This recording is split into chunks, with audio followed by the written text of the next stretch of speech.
আল্লাহর সৃষ্টি করার সময় কোনো গোলাকার নয়, জটিল আর এলোমেলো নয়। আল্লাহ একটি সরল টাইমলাইন সৃষ্টি করেছেন, একটি সোজা রেখা যার একটি শুরু আছে এবং একটি শেষ আছে। এই টাইমলাইনের ভেতরে বিভিন্ন ডাইমেনশন রয়েছে।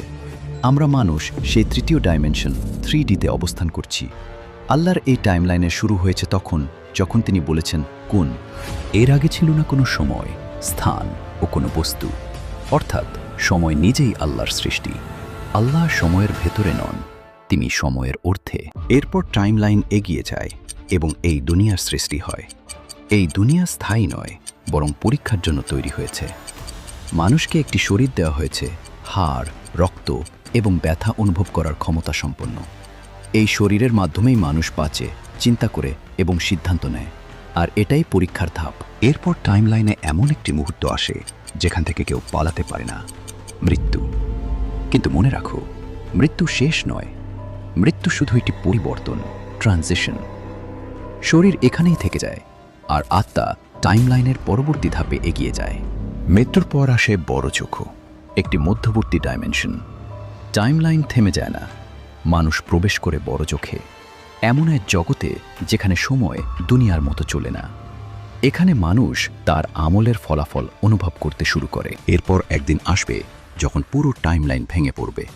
কুরআন বলে সেই দিনটি হবে 50,000 বছরের সমান, অর্থাৎ সময় তার স্বাভাবিক রূপ হারিয়ে ফেলবে। এরপর আসে টাইমলাইনের শেষ গন্তব্য, জান্নাত এবং জাহান্নাম। এখানেই পূর্ণ বিচার সম্পন্ন হবে, এখানেই সত্য ও মিথ্যা ফয়সালা হয়। তাহলে প্রশ্ন হলো, যদি জান্নাত ও জাহান্নাম টাইমলাইনের শেষে থাকে, তাহলে রাসূলুল্লাহ সাল্লাল্লাহু আলাইহি ওয়াসাল্লাম কিভাবে এগুলো আগে দেখলেন? এখানেই লুকিয়ে আছে মিরাজের আসল বোঝাপড়া। আল্লাহ কেন রাসূলুল্লাহ সাল্লাল্লাহু আলাইহি ওয়াসাল্লামকে ডেকেছিলেন? আল্লাহ তাকে ডেকেছিলেন চূড়ান্ত বাস্তবতা দেখানোর জন্য। কুরআন বলে যাতে তিনি তাকে তার নিদর্শনসমূহ দেখান। অর্থাৎ এটি কোনো স্বপ্ন ছিল না, বরং সরাসরি বাস্তবতার অভিজ্ঞতা। আল্লাহ তাকে সেই টাইমলাইনের সামনের অংশে নিয়ে গিয়েছিলেন, যেখানে ভবিষ্যৎ বর্তমান হয়ে যায়। আল্লাহর কাছে অতীত, বর্তমান এবং ভবিষ্যৎ সবই সমান। তিনি জাহান্নাম দেখেছেন, মানুষ তাদের আমল অনুযায়ী শাস্তি পাচ্ছে।